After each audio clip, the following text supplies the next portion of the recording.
Welcome to the Westminster Institute. I'm Robert Riley, its director.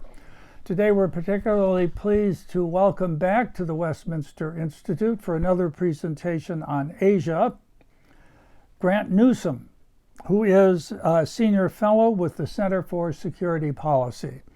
He's also a research fellow at the Japan Forum for Strategic Studies, focusing on Asia-Pacific defense, political and economic matters. He is a retired U.S. Marine colonel and was the first U.S. Marine Liaison Officer to the Japan Ground Self-Defense Force and was the U.S. Marine attaché to the American Embassy in Tokyo twice. Grant also served as Reserve Head of Intelligence for Marine Forces Pacific. He's the author of a new book, When China Attacks, a Warning to America, which has just been released this week by Regnery Publishers. Grant has a rare depth of experience in Asia, including more than 20 years in Japan. So he's well qualified to address our subject today on Japan's new defense policy, along with how Australia and others, including the United States, are prepared militarily or not to meet the CCP threat, militarily and in other ways. Welcome back, Grant. Well, glad to be here. Thank you. And congratulations on When China Attacks. Well, thanks. It was far more work than I expected, but glad it's done. So hopefully people... Well worthwhile, if I may say, as one of your earliest readers. Grant, you know Asia like the back of your hand. You particularly know Japan well.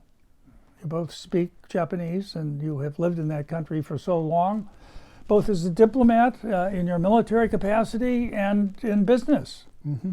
That's right. So you're very familiar with the domestic politics and foreign policy. Is it appropriate to describe what is taking place today under Prime Minister Kishida as a sea change in terms of foreign defense policy? Well, I think it is. You wouldn't have seen anything like this happening even 5 years ago. 10 years ago would have been unthinkable. So this really is a huge change, but I would say it's as much as anything a psychological change on Japan's part. This idea that, well, it's a dangerous neighborhood. Japan cannot rely on the United States exclusively the way it has. It was pathologically dependent almost on the U.S. For all those years. It also allowed Japan to sort of pretend to be pacifist. But it was always a strange pacifism where you're a pacifist, but you're glad to have the Americans nearby to exterminate anyone who threatens you. But this really is a huge psychological change, and it's really from one end of Japan to the other. The political class down to the man on the street.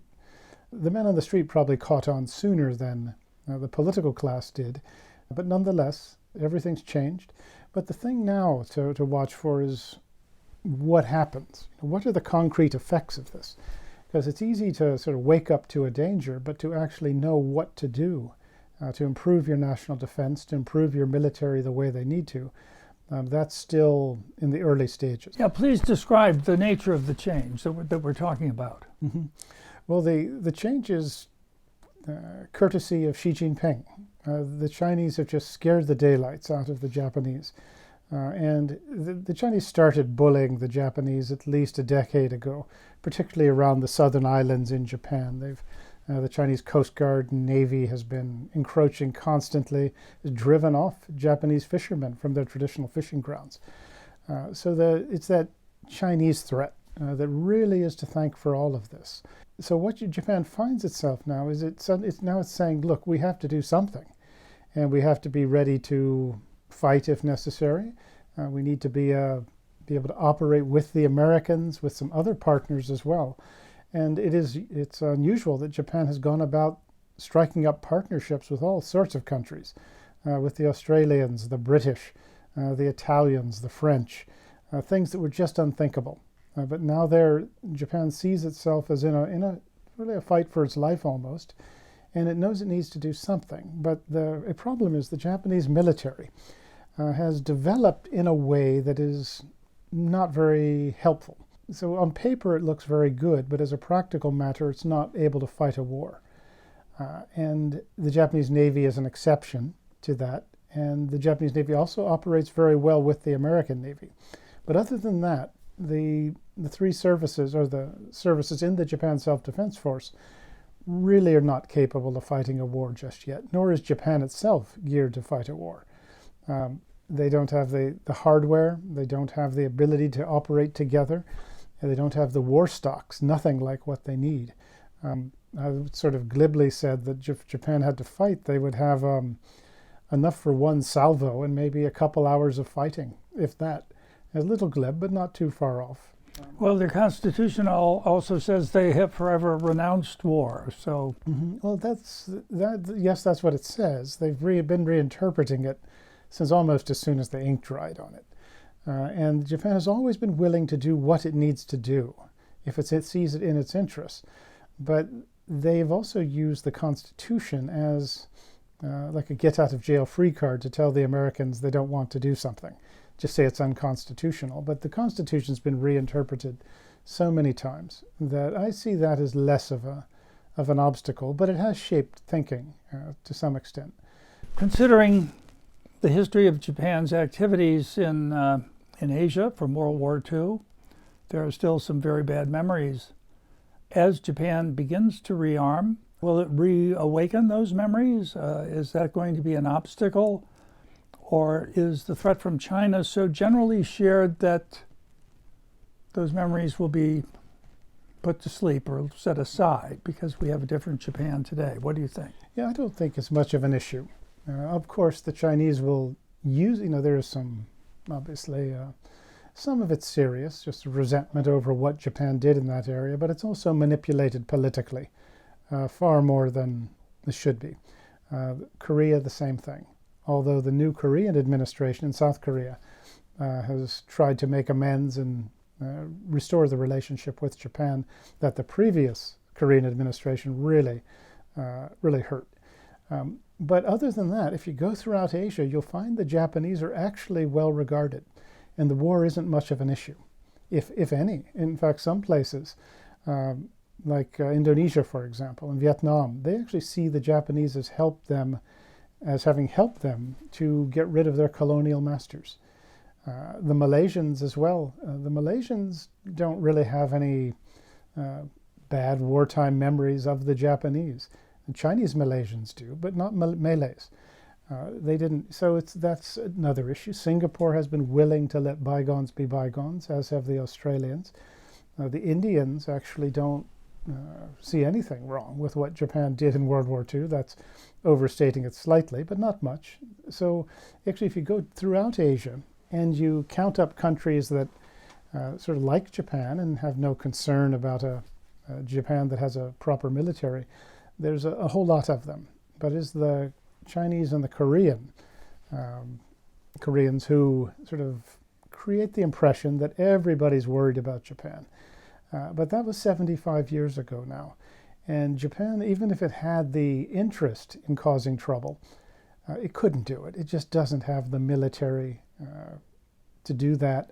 And even if it wanted to, it's very hard to think of Japan going on a rampage like that. Just not able to do it. It's been a very responsible nation for an awfully long time. And it is more of anything. It's probably at risk of being attacked and dominated by the Chinese, but Japan itself couldn't do that. So the kind of innate militarism that we've seen before World War II is not there. That's right. If you want to see it, you'd go to China. It gravitated. They sound an awful lot like the old imperial Japanese, but Japan, it's just not there. All right. By the way, I read a remark by a South Korean recently who said, we may not like the Japanese, but we need them. Mm-hmm. There are South Koreans who recognize that. But like anything with historic experience, that it lasts a long time and many generations. You just ask the Irish. It's easy to tell people, get over it, but that's not a good answer in a lot of cases. Yeah. But you have to have leaders at the top who are able to keep that in check. So, You described the problems, those sort of large gaping holes in Japan's defense capabilities. How is it going about filling those? Well, it's not really. It has announced that it's going to double defense spending in about 5 years, which is a big deal. But keep in mind that it has been underfunding defense for the last 50 years. So it's a bit like a company that announces it's going to make a $50 million contribution to the employees' retirement fund. Well, it's underfunded by about $3 billion. So your $50 million looks good, but it's not a huge amount. But so they've at least decided they're going to spend the money. And that's a big deal because for many years Japan insisted it didn't have an extra 5 cents, and now suddenly it's found an extra 50 billion. But it's always had the money. But now it's decided to do it. But it doesn't know what to spend it on. But you can bet that there are defense contractors, particularly overseas foreign ones, and even in Japan there's some, that have plenty of ideas on what to spend it on, which is a lot of whatever they sell. But in terms of buying the hardware and buying the capabilities that they actually need to fight a war and to be ready for that, I just don't think they have any idea what to do. And what I'd like to see happen is for some good American war planners to be sent to Japan and quietly linked up with the right Japanese and say, look, this is what you have to do. You're going to need these kind of forces, these kind of units and these numbers, this sort of hardware, and particularly you're going to need this logistics support. Things like taking care of casualties. How are you going to do that? Transportation requirements. They really don't have a sense of that. And that's because they haven't had to for so long, that you're trying to figure it out almost on the fly. And I would like to say, I'd like to see us offer some real advice to the Japanese instead of expecting them to figure it out. So it's almost the Socratic method versus the lecture approach to things. I did notice in recent weeks a report that Japanese forces have been sent to a tiny island south of the Senkaku Islands that they now have troops and various equipment on. So they must be alert to the possible threats in that region for them, since obviously particularly the Chinese claim the Senkakus for themselves. That's right. The Chinese have also said not just the Senkakus, but the entire Ryukyu chain. And those are those islands that go from Kyushu, Japan's biggest southern island, all the way almost to Taiwan. And the Chinese have said they belong to China as well. And when the time comes, they'll get it. They'll try to. So the Japanese have been putting some units down on those islands. And these include particularly Army units with anti-ship missile batteries. They will have some anti-aircraft capability, the ability to collect intelligence as well. They're putting all that down. And I actually went down there, I remember, around 2011, and those islands were empty. The only government presence was maybe a couple policemen here and there, and that was about it. And Japan has woken up, and they're putting forces down there. They do need to make it more of a unified effort so the Japanese Army, Navy, and Air Force cooperate in that defense scheme. It isn't there yet, and I don't know when that's going to happen. The Americans also need to get involved there, and there's been some favorable signs that the U.S. Marines and the Navy are going to deploy into that area with the Japanese, so that's a good move. Now, there's been a lot of attention recently paid to the demographic decline that's coming in China and the aging population. All of those trends are as evident and even more severe in Japan. How is that going to reflect on trying to get a larger military when there are fewer young people than there may need to be? Well, it doesn't need to be a hugely bigger military. You need, obviously, in the Navy, it's about less than 300,000 people in the whole Japanese self-defense force. You need more people in the Navy. You need more in the Air Force. The Army's about the right size. You just need to reconfigure and redeploy. Which is about what size? 150. 140,000, 150. But the Navy does need to be, ideally it would be doubled in size. That's not likely to happen, but it probably should be, both in terms of ships and manpower. The Air Force probably could use needs to be expanded as well. But the Japanese have been missing their recruitment targets by about 20% for years. So you can see the problem there. Sounds like the U.S. Army. Yeah, well, the Marines met their target last year by 8 people. By 8, and that's because they jiggered with the figures a little bit. But it is a problem, but the excuse usually is because the population's shrinking. Yeah. There's not enough young people. But the thing is, it's more, I think, that it's not an attractive profession. The salaries are low, there's no GI Bill, retirement pensions are not very good, housing is basically terrible. And for one example, if you move, you're in the service. Well, generally, it costs the service people a lot of money out of pocket. And also, they have to arrange the moving. They have to do the packing, all of that, the unpacking.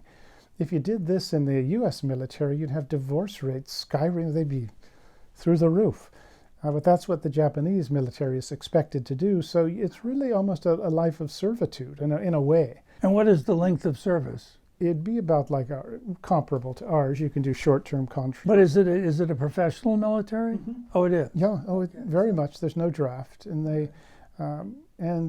last example is that it's said that in the summertime that Japanese families, military families, often will not turn on their air conditioning because they can't afford it.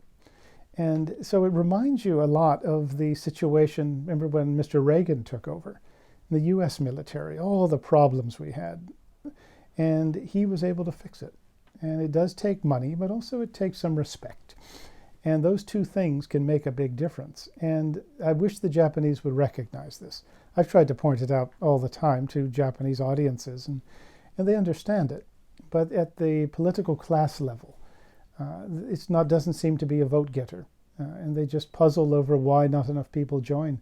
In fact, the people who do join are excellent. And you'd have to say real patriots, because they don't get anywhere near the benefits or the respect that we do. But the ones they do have are good, and they ought to have more. It just takes a different approach. What about the state of readiness of the other countries in Asia and Southeast Asia that recognize the problem that China is presenting? Let's start with Australia. Well, the Australians, their military actually is very small. I think the whole thing is about 50,000 people. And it's unbelievably small. You'd get the impression there's a lot more of them than there are, because they've been so willing to join in all the fights that we've been in and do what they could, which has been considerable, but it's a very small military. And now they're trying to come to terms with what sort of capabilities to develop that allow them actually to defend Australian territory from way far away. So long-range missiles, for example, the nuclear submarines that they've one day will get in conjunction with the Americans and the British. Yes, just pause on that for a moment, Grant, because it received a huge amount of attention as a big step forward. But what's the timing on it? Well, actually, they could get U.S. nuclear submarines or access to them and actually get some of their people aboard those to sort of figure it all out fairly soon. That would be a matter of years. But to actually get submarines of their own, that's at least a decade away. But you see, the idea is to be able to cause an enemy trouble far away from Australia rather than waiting for them to come. And that's a real shift in thinking, because for so long, Australia has seen itself as just out of the way, faced no real threat. But now they're needing to figure out how to deal with that. And also, what sort of military do they need? If it's a whole lot, for example, a whole lot of army, or do you need a bigger navy, bigger air force? What sort of mix is required? But Australia's trying to deal with that. They, of course, claim they don't have the money and they don't have the people, but they do. So you don't see the same political willingness to increase defense spending in Australia as you do in Japan? Well, they're willing to spend it because they but it's different because it's been so underfunded in Japan that you just have to do it. Okay. But Australia's always spent a fair amount, but I think they've also thought they've spent enough. But they're also, they've shown they're willing to spend a lot of money. If you look at, what recent governments have done, but also the submarine deal. Well, that's hugely expensive. And the question is, are they spending it on the right thing? And that's being heavily debated in Australia. And I think there's some good thinking going on. And you want to look, if you're in Australia, you want to look at it from the perspective of, say, an enemy, say China.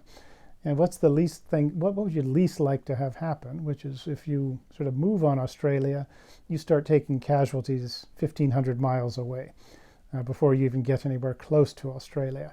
That's, and I think that's understood, and the Australians recognize it. But it's being debated that New Zealanders, however, have allowed their military to lapse to the point that a fairly small Chinese force could probably take over the entire country.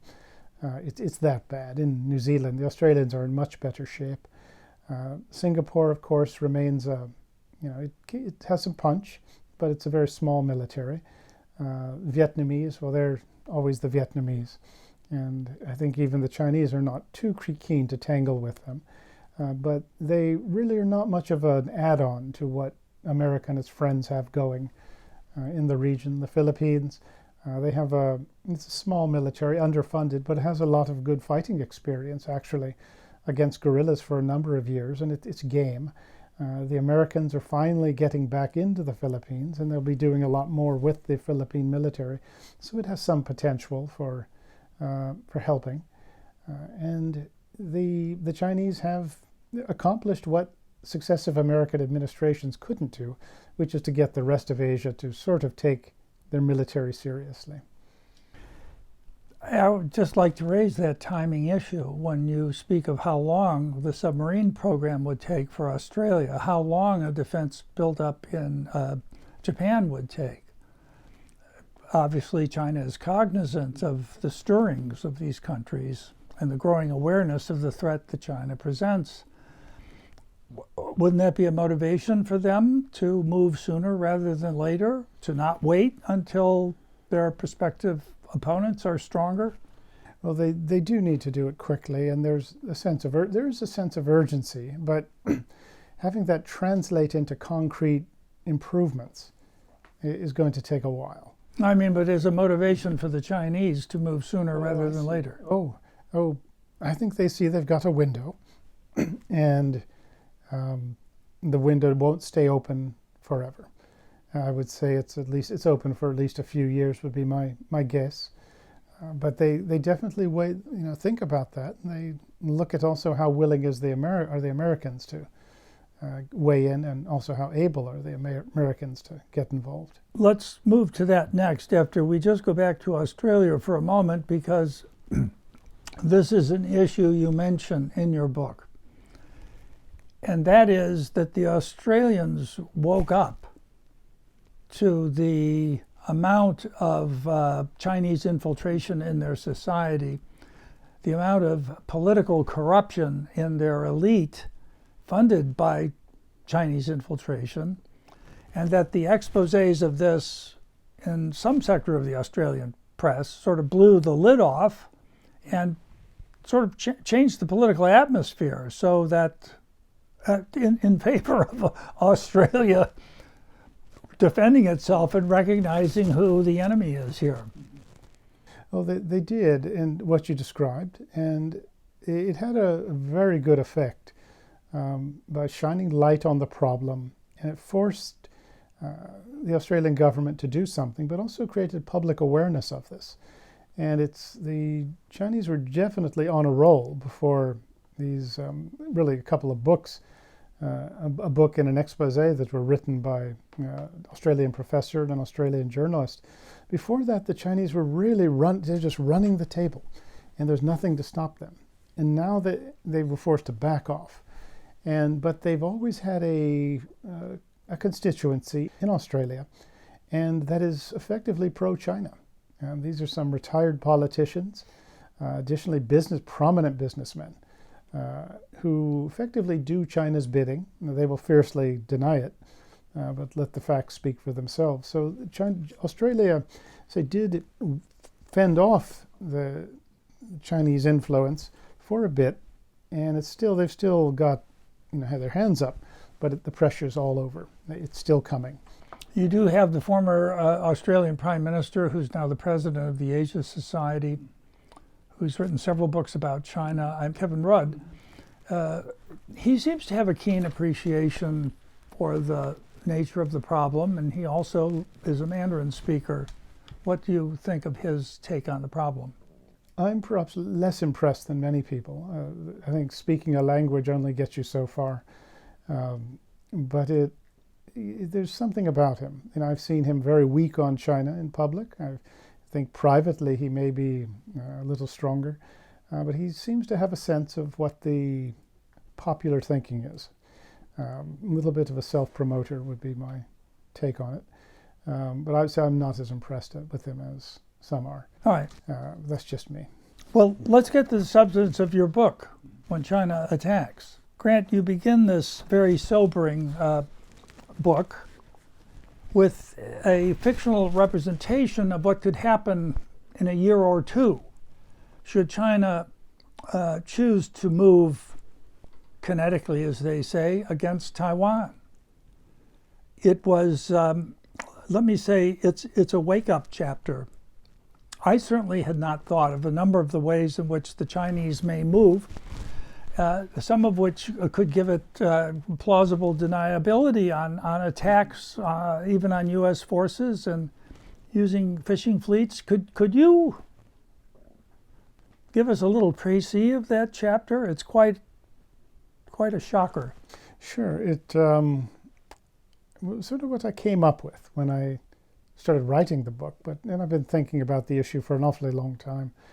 And my thinking was that we tend to expect either the Chinese to do nothing or to launch this all-out assault on us, say another Pearl Harbor. And that's how we perceive it. And the way I would characterize the future is that I think everything goes to Taiwan. I think that is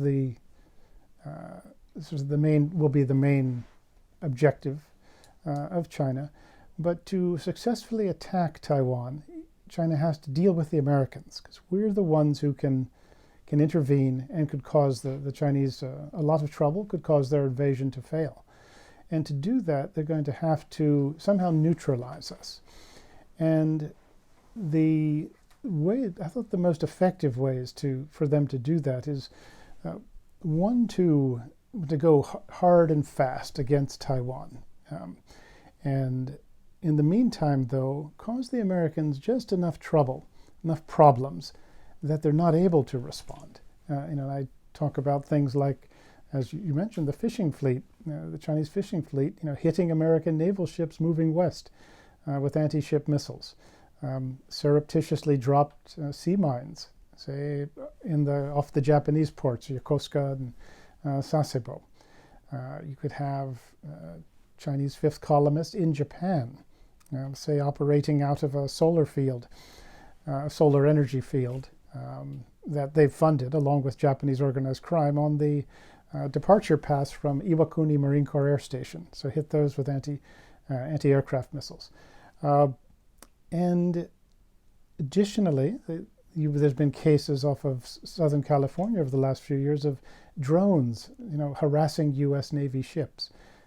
Nobody seems to quite know where those come from, but those could easily be employed as well. You have Chinese companies that are in U.S. ports, foreign ports as well.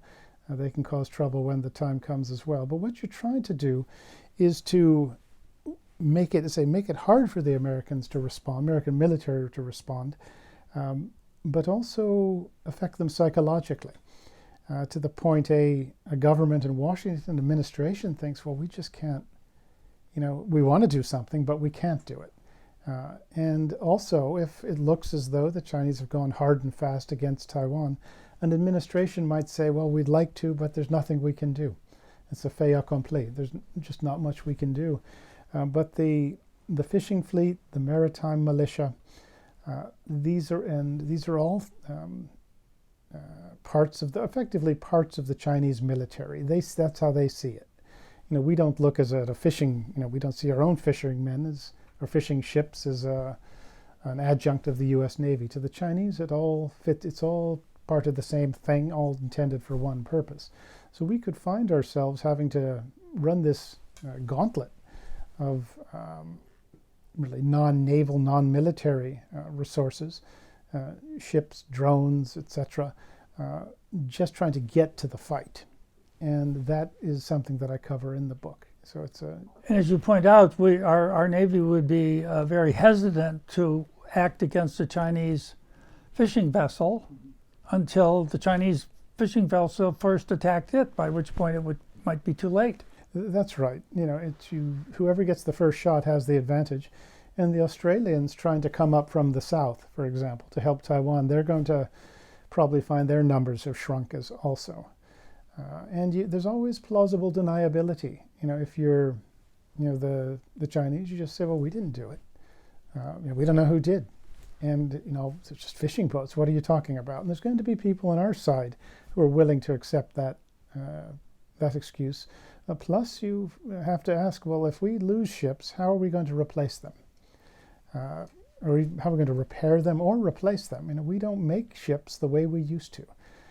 We talk about how we used to build like one a day, one Liberty ship every day during World War II. Well, that was 75 years ago. And these days we don't build things the way we used to. And I don't know what we will do to handle battle casualties, both ships and or people. You point out in the book that for every naval vessel the United States builds, China builds, first 5 and now 7?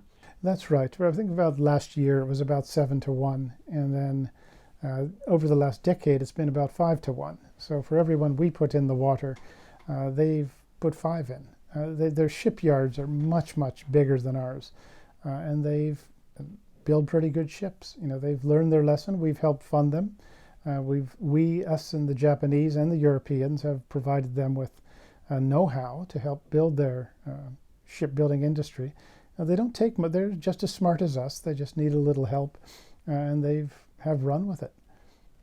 Now, the one place we haven't mentioned in terms of its capabilities, and Grant, you just came from there, that's Taiwan.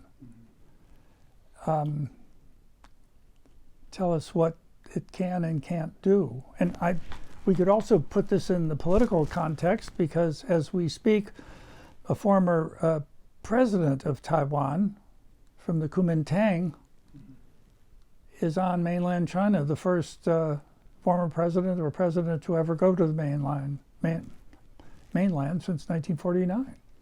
Yeah, it's that he reflects the political warfare that China has successfully waged against Taiwan for decades. Taiwan's a free society these days, but like any society, you're going to have different opinions and different political persuasions. And he and the KMT, and there's different reasons why, do have a sort of a soft approach towards China. And the former president himself, Ma, I've heard some people say, well, he hopes to be named governor of Taiwan after the Chinese take it. Oh my! There is a real sense in a lot of his party that it wouldn't be so bad to be part of China. However, the other part of the political world, the other part of the spectrum, wants nothing to do with that. But it does show just how disparate the opinions are in Taiwan. And in the last presidential election, it was about 40% of the population voted for a candidate that was considered soft on China. So it's not as if 99% of the people in Taiwan think that way. But do keep in mind that people in Taiwan, they do, like anywhere, a lot of them vote on their personal economic situation. And that really does weigh into the equation. It's why I wish the Americans would give the Taiwanese a free trade agreement, help their economy, give it a boost. You'd find that would do as much as any military support we could provide. Not to say the military support isn't important, but you get a sense in Taiwan that the isolation is really bothering people. And it just tends to wear you down over time. The sense you don't have any friends. There's this scary country to your west that says they're going to do all sorts of things to you. And you're not sure if your good friend, the Americans, really are that committed to helping you. And I say it gets tiring. And you've seen it in Taiwan's military capability that they've pretty much been isolated for 40 years. And so think of it as like a baseball team that never plays a real game. You just play intra-squad games. You divide up your players and play yourselves. And you don't really get any better, or you get better very slowly that way. And they have to break out of that isolation. So the Taiwan military has not developed the way it should. And also in terms of operating concepts, how you fight. They could use some clearer thinking on that. There are people who understand it very well, but it's a Confucian system, and they really aren't going to tell the top guys to step aside and let us handle it. So they could use some help there, but really it's that sense of isolation. And finally, it looks as though the Americans are doing something to address that. We may be doing some more training with them, but you'll find that the psychological effect, the morale effect in the military, but also in the civilian world, would be considerable. But with Taiwan, their military capability, as I say, it's lagging. But it could cause an attacker plenty of problems if it had a mind to. And I think they could, and they do have, they're getting more and more, say, anti-ship missiles. They're paying attention to sea mines and sort of weaponry, the kind of weaponry you can use to fend off an assault. They're paying attention to that, but they need to bring in a lot more of it, or make it themselves. And they do manufacture a good bit on their own, but they need to import a lot. There's a huge backlog on weaponry imports, particularly from the U.S. Well, that's particularly distressing of how far behind the United States is in meeting the supply of weapons which we have promised to Taiwan. I mean, it's years behind. Yeah, we are a long ways behind. I think it's something like they've paid for about $15 billion worth of imports, arms imports, they paid for it. They haven't gotten delivery yet, and it doesn't look like it's coming too soon. We do think that we know best what Taiwan needs to defend itself. You hear that expression, turn it into a porcupine, which means buy certain long-range precision weapons and just hunker down, and that's all you need. You don't need conventional, the F-16s, tanks, etc., or certain types of naval ships. The argument is, well, they'll all be sunk or shot down. Well, yeah, it's going to be hard if they are attacked, but there's peacetime, and then there's when the war starts. And you do a lot of things in peacetime that you wouldn't do or couldn't do in wartime, but you have to do it. You have to show the public that you can and will defend the country. They have to see that. If they see say a squadron of Chinese fighters coming over Taipei at low level and nobody's challenging that, think of the psychological effect. But also the enemy looks at it. China looks at it and says, okay, well, you'll fight, okay, you're a porcupine. Well, we're going to do everything we can, and we're going to get as close as we can. And one of these days we're going to hit you, but you don't know when. It seems they're very close to flying over Taipei. They haven't done it yet, and that's because, the Taiwan military still can defend the country. But also that would just be too much, and they're not sure what the Americans would do in response. But if Taiwan doesn't have that capability, so my point is they do need a reasonable amount of conventional weapons. And if they do have to pay for all of this, that's a requirement, that they do have to get out the checkbook. But for us to tell them, well, you only should do this, nobody likes to be lectured to. And I'm not so sure that our track record on these things is all that good. Well, I mean, the porcupine analogy is one. Another is an unsinkable aircraft carrier. Mm-hmm. Well, that's what it is for us. That's how it was. It is potentially a very useful operating platform for us and for Taiwan as well. But also, if it comes into Chinese hands, it remains an unsinkable Well, I mean, Grant, again, we want to get into some of the vast range of things that you cover within your book, but on this particular subject, you do spend a good bit of time describing the strategic significance of Taiwan. And whereas we seem to be preoccupied with China reuniting with Taiwan on peaceful means, supposedly we wouldn't have any problem if it happens that way, and that we only oppose use war as an instrument for achieving that end. However, whether it's done peacefully or through war, as soon as China gets Taiwan, it has a strategic asset that puts us and our allies in a very bad situation. Could you explain that? Sure. First, Taiwan is not going to go to China willingly. And that's, so we say peacefully, that it won't be voluntary. It'll be the result of absolute coercion and a sense of abandonment on Taiwan's part. Also, Taiwan has never been part of the People's Republic of China. And actually, in all of Chinese history, it was only about 10 years during the Qing dynasty, who were not even Chinese, they were Manchus, that Taiwan was under effective Chinese control, or control by the mainland. So 10 years out of whatever, 5,000 years. So that it's never, and I just have to point this out because it's a Chinese talking point, reunify. And yet it's never really been part of China. And it's used to sort of weaken our resolve to have people, because you'll hear people say, well, look, it makes sense, it goes back to China. Well, we've capitulated on that point since Nixon and Henry Kissinger, right? Well, we've allowed the Chinese to shape the description of that deal, where we acknowledged the Chinese position, but we didn't accept it. But I just had to point that out. But the significance of Taiwan, there's a couple things. Militarily, it's the position, the location is strategic terrain.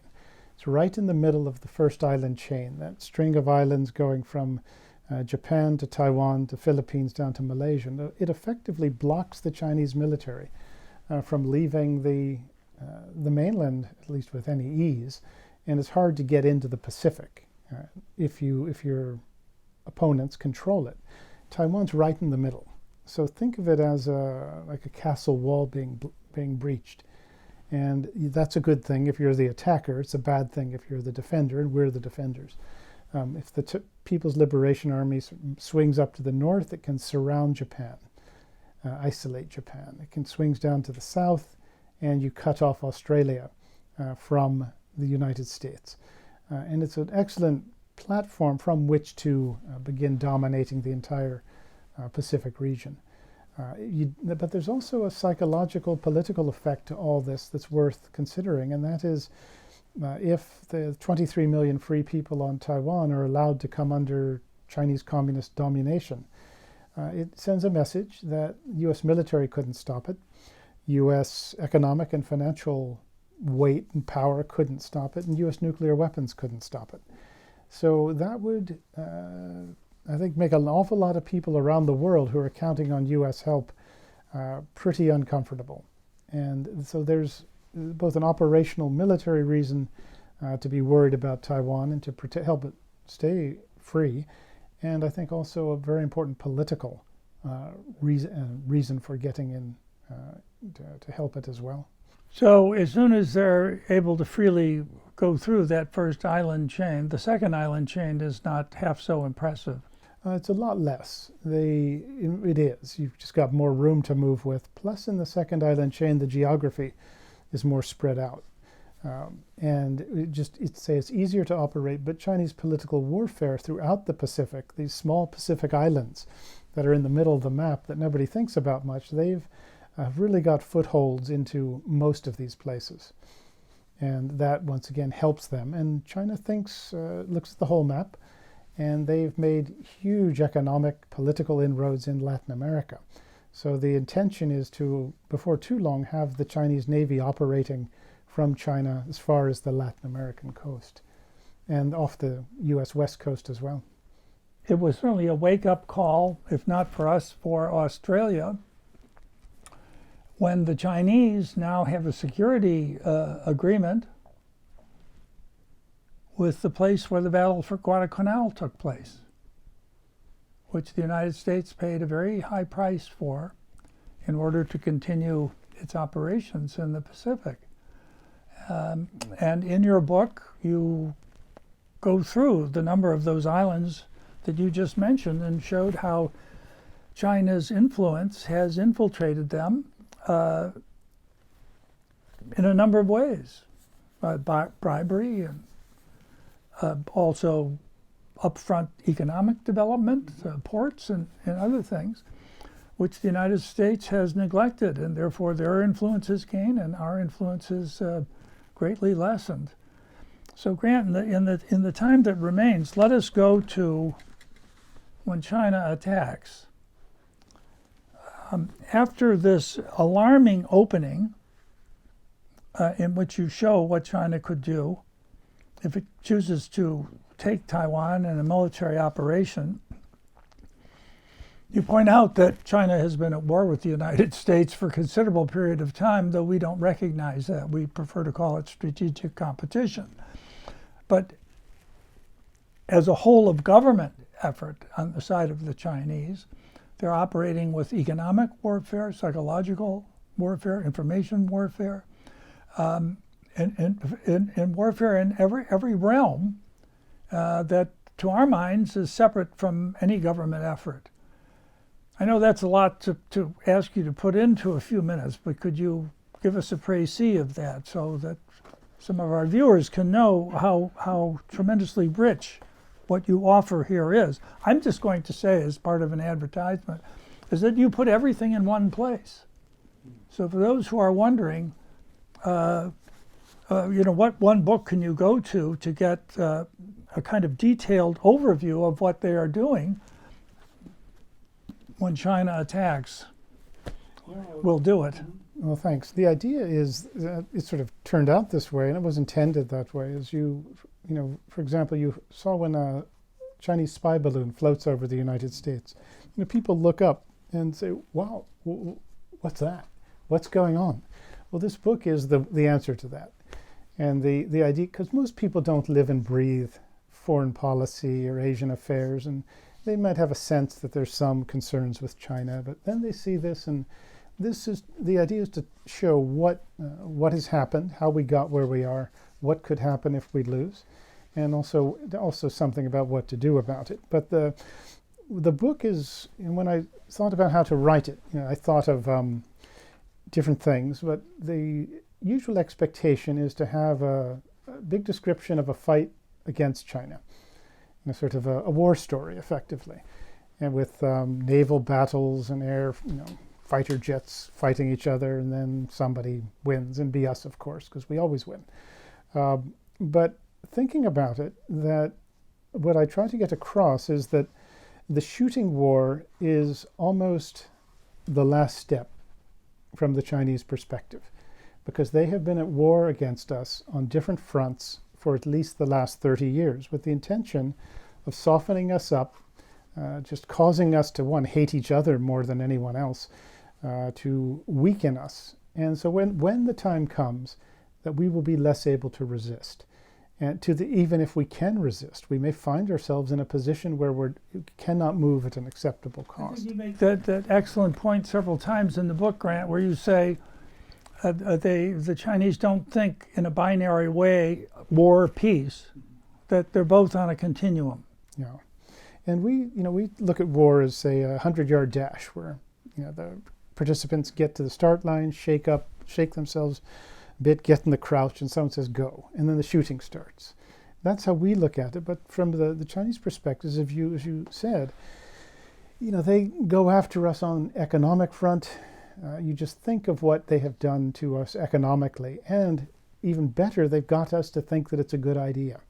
They've got our business class, Wall Street, to think you have to be in the Chinese market. You have to manufacture in China because they do it so efficiently, they're so cheap. And when you do that, we have weakened ourselves as a society, and as a country. And you shipped all that to your main enemy, to your main opponent. And they're the ones who call us the enemy. So that's an economic effect, economic warfare, biological, the which, you can argue if it came out of a or where, and I think it did, but it came from China.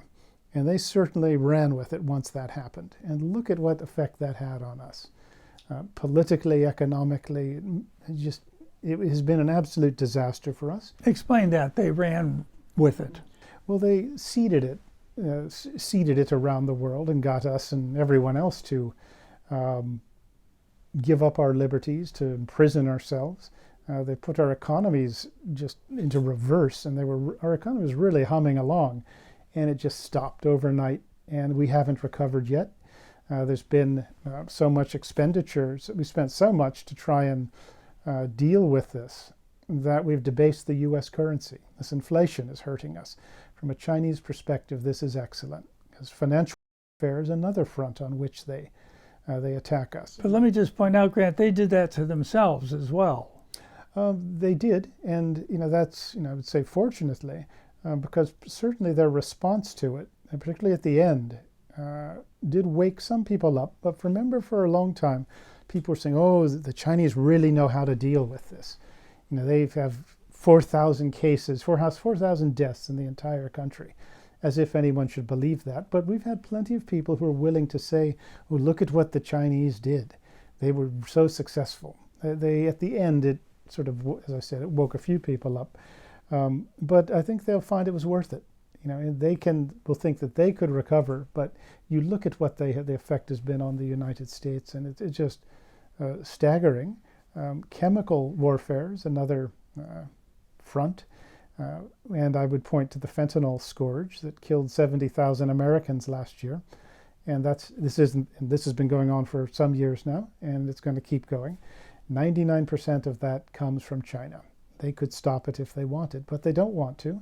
But you look at our response, effectively nothing. We too often won't even say there's a Chinese connection. That's worked very well. Cyber warfare, you've stolen our military secrets. The F-35 fighter, some would say the F-22 as well. C-17 transports. These are all things that China is using to build up their own military, which has become a formidable military in the last 20 years that could hurt us if they maybe defeat us in certain circumstances.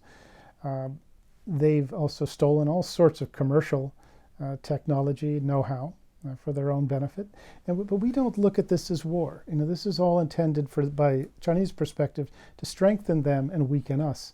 And when the shooting starts, either directly against us or, say, Taiwan, we're less able to respond as a result of this. And that's what I try to get across in the book, that we've been under attack. As I just mentioned, their successful espionage or bribery by which they obtained the plans for the C-17 and our other military aircraft, which they duplicated. When people compare the size of the U.S. defense budget and say, well, it's 3 times the size of China's, they don't understand that China has no sunk capital costs in developing these weapons. If they have our plans for them, they can just build them. Mm-hmm. Just as in their economic development, thanks to industrial espionage or reverse engineering equipment from Germany and the United States, which they then can manufacture at much lower cost than we can. Mm-hmm. So it's apples and oranges, not apples and apples, right? It's different. It has allowed them to, advance an awful lot more quickly than would otherwise be the case.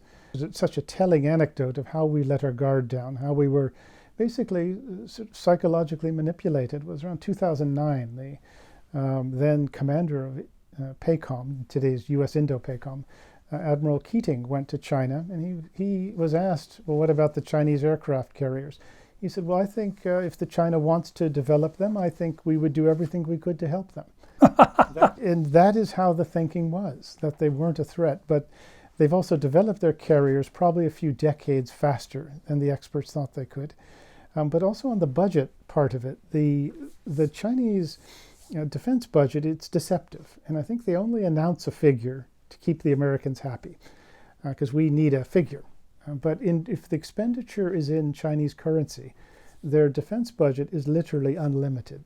It's not like they need, that Xi Jinping gets an allotment from Congress and can only spend that. No, they will spend what they need to have a military that can defeat us. Where they have problems is for the things they need to buy in foreign currency in dollars. That they have to earn dollars, they have to get them from foreign investment somehow. So if you want to buy Australian iron ore to make steel, to make ships, you have to pay in dollars. And that's where they have a huge vulnerability. That's where the real shortcoming is. But in terms of their defense budget, I think it's what's like 250 billion is the announced figure.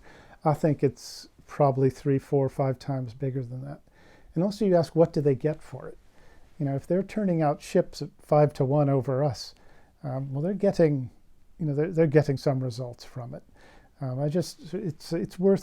don't hear that mentioned much, and I'm surprised you don't, because I think it is an important thing. We tend to look at it as a limitation, that, well, they just can't be that good because they don't spend as much. Well, as you point out as well in the book, Grant, Chinese personnel costs in their military are far lower. They don't pay them much, and we pay very well. In fact, even though our defense budget is declining in real dollars, the pay is increased for U.S. military by some 5%. That's an even larger chunk of our defense. I just want to give one example, since you quoted a senior military officer about let's help them get those aircraft carriers.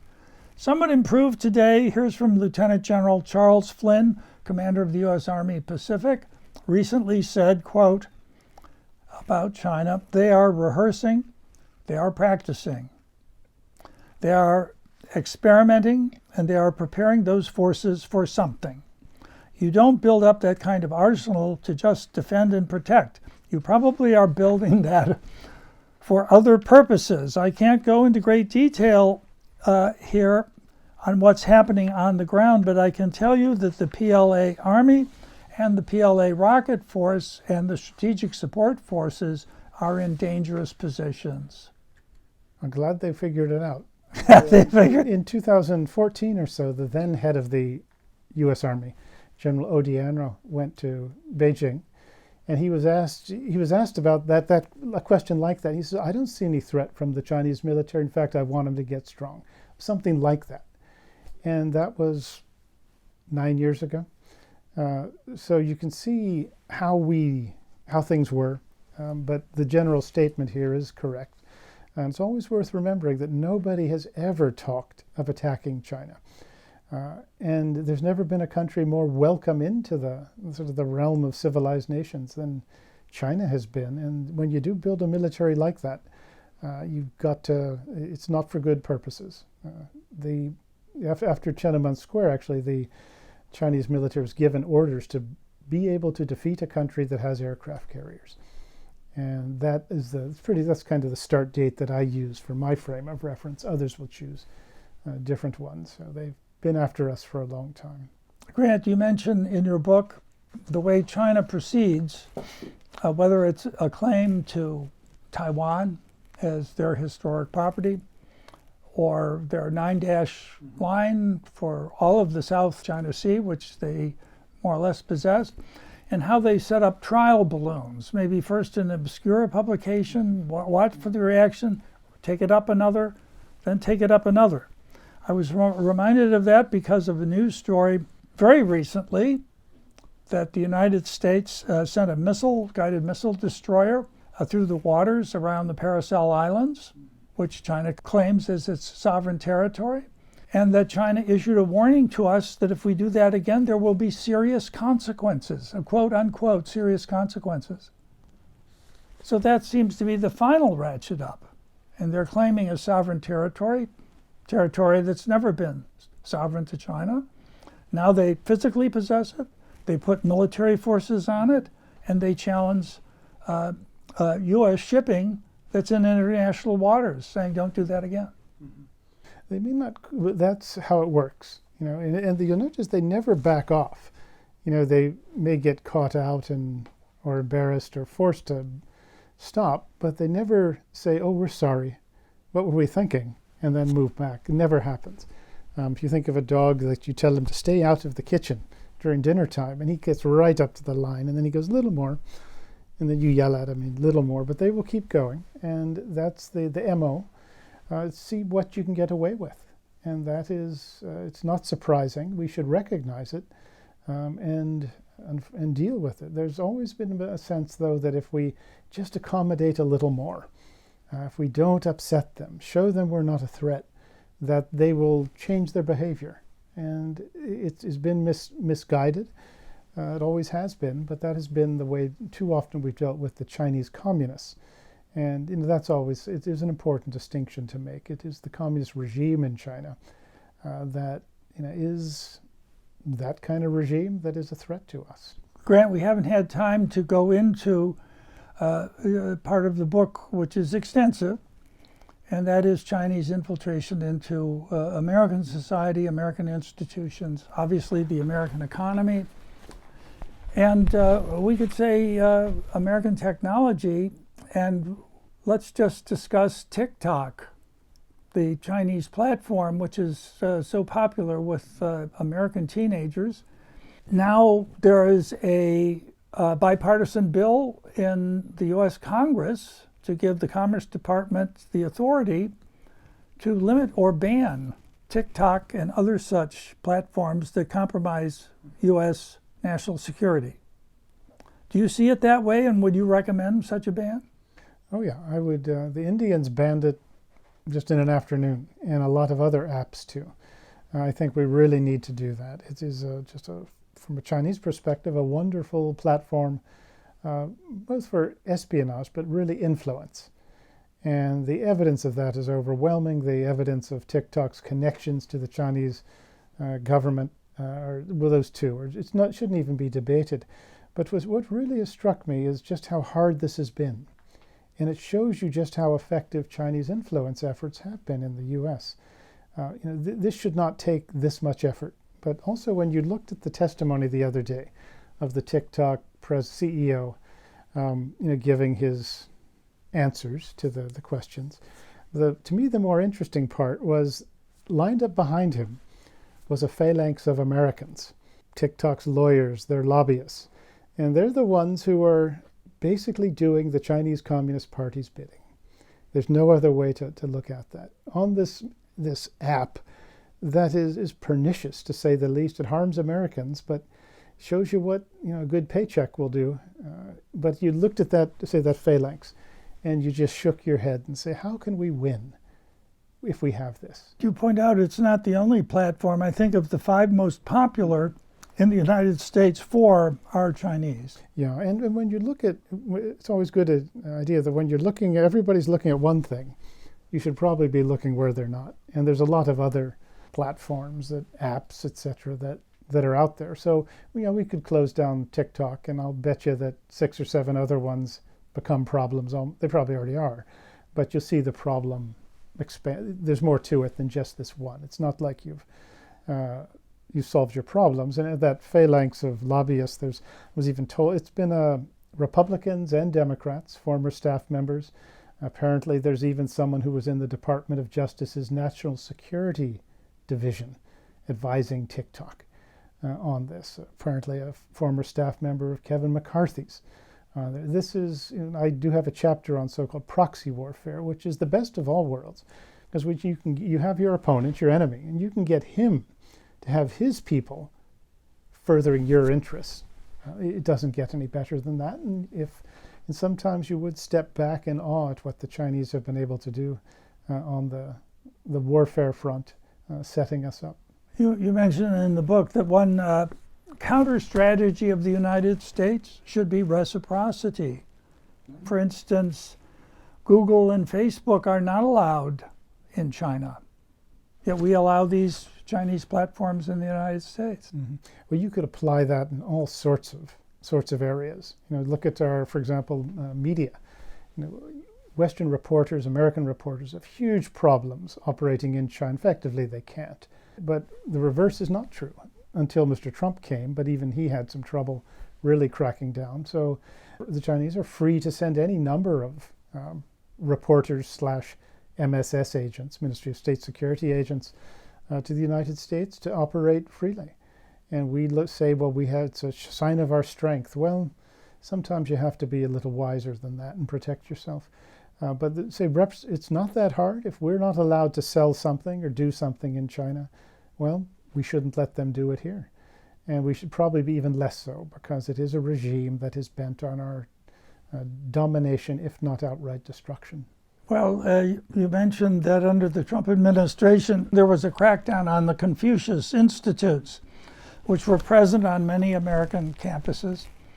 And they've just morphed into some other kind of institution. Is that right? It seems that way. Not one for one, but a lot of them have sprung up under different names, different organizations.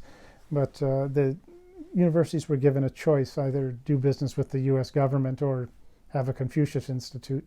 They shut them down, a lot of them, most of them, very quickly, but they do come back. And the Chinese are persistent.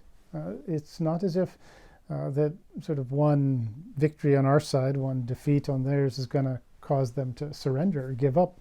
No, they just keep coming on, as I say, a number of different fronts, pushing to see where there's no resistance. And when they do, but when they are sort of faced with effective resistance, then you can win. You can have a real... You mentioned how seriously infiltrated American higher educational institutions are by Chinese money. I just think of an episode from a few years ago when Cheng Wang-Cheng was in Columbia University, having finally, the barefoot lawyer who finally got out of China and who was speaking out in New York. Yeah. And the university basically pulled the rug out from under him because of the size of the amount of Chinese money they were getting.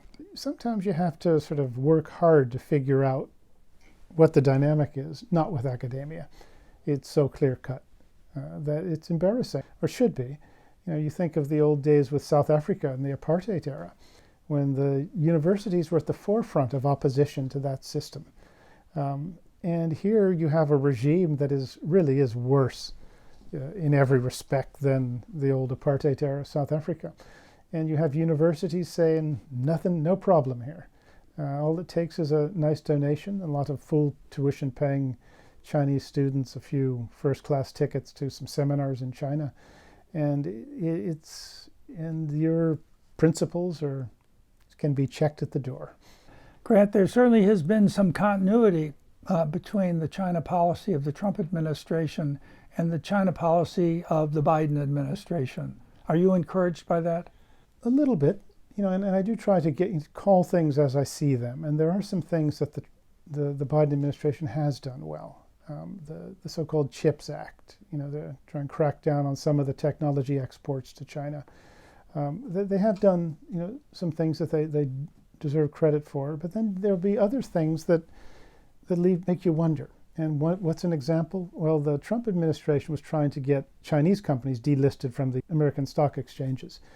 And they were having some success. And the Biden administration looked like they were going to continue it. And now they've just started letting Chinese companies list again, after receiving some bogus promises from China as to what they would allow in terms of sort of inspections of the company's records. But nobody believes that should believe that those things are going to be effective. But now we've let them back onto the markets. They can raise capital, raise US dollars. That's the convertible currency that is the lifeblood of the Chinese regime. So we crack down in one area and tighten restrictions, and then in another one we say, come on in, welcome, and here's our dollars to go with it. So you have to wonder just how committed this administration is. And I'm not saying this with any sort of satisfaction at all, because I don't care what the party is. You want them to succeed and to have a decent policy towards China. And I hope they get a little tougher on more fronts.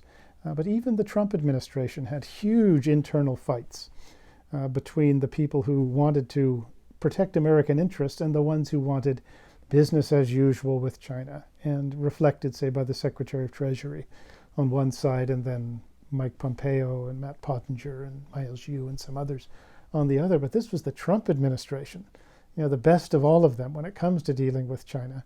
and they had that much trouble. So it's never easy for any administration, and this one has it has opportunity to excel, I think, in this area.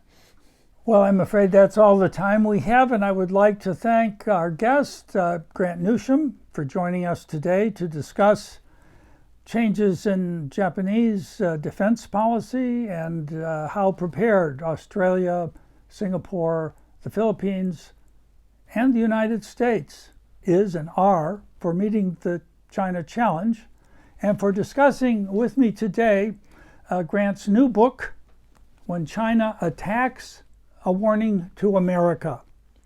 I invite our viewers to please go to the Westminster Institute website and to our YouTube channel, where you will find other presentations on the subject of China, Taiwan, Japan, as well as the Russia-Ukraine war and other foreign policy subjects, and including a recent program on the causes of inflation.